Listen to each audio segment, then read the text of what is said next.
from Aguinaldo Highway, ito po yung Calax. Ang pinaka-end nito is rotonda ng Calax din na nasa Mamplasan or Greenfield papuntang SLEX Super Highway. Okay, ito nakuha to March 23, 2025, mga around 11 AM.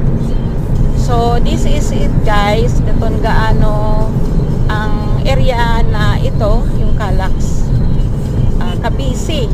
Okay, ang ganda po guys ng paligid na malapit doon sa Aguinaldo. Yung kanyang paligid is more on green. Nakikita nyo guys, di ba? Ayan no, nakikita nyo po yun guys. Ayan, ang sarap sa pakiramdam. Okay, pag doon po, ito po yung bagong daan na ka-build up lang.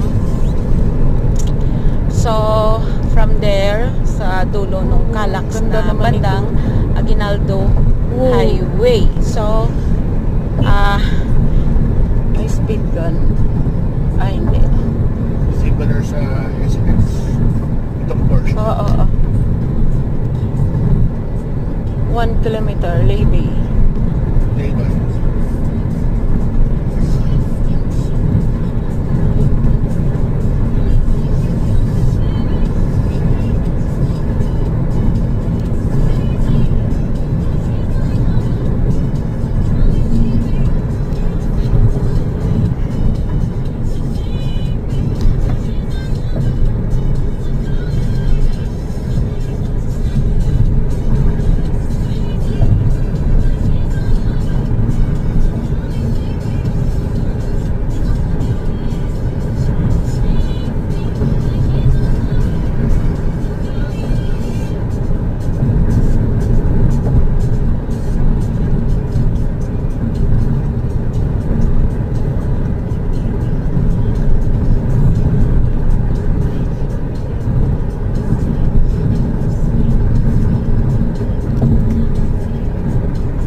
Dito tapos saka na kaliwaan na ito, diretso ka to SLEX